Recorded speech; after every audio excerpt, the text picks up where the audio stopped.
اهلا بيكم في بلد الاهرامات ابو الهول. اهلا بيكم في مصر ام الدنيا، بلدي حبيبتي. أشكر الإعلامي علاء خليل وبرنامج حبايب مصر على إتاحة الفرصة إن أنا أطل عليكم النهاردة.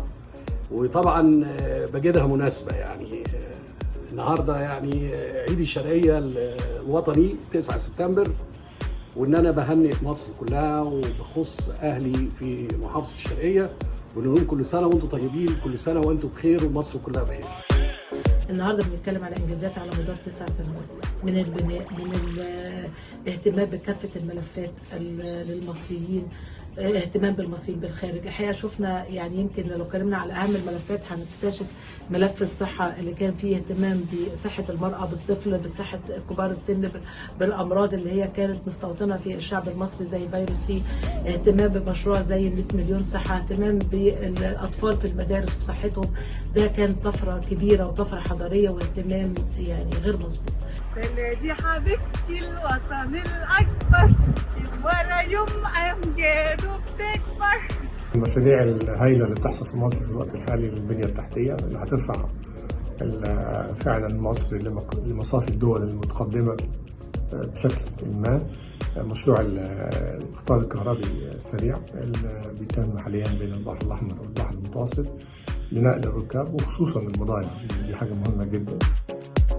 شايف إن بلادنا بتتقدم، بتتغير للأحسن على جميع المجالات، البنية التحتية، المدن اللي اتبنت، مستوى الخدمات اللي عالي وتطور.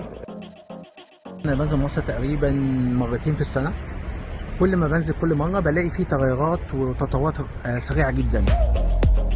طبعا في فرق كبير من السنة اللي فاتت عن السنة دي، كل سنة بيبقى فيه تغييرات. أنا مقيم في الشرقية وكنت محتاج مثلا عشان أروح القاهرة ساعتين أو ساعة ونص. حاليا بالطرق الجديدة والمحور الإقليمي وبصراحة يعني في المسافة بقت سهلة، بالظبط ساعة بكون في القاهرة. حبايب مصر، بمسي على الأستاذ علاء خليل وعلى فريق الإعداد.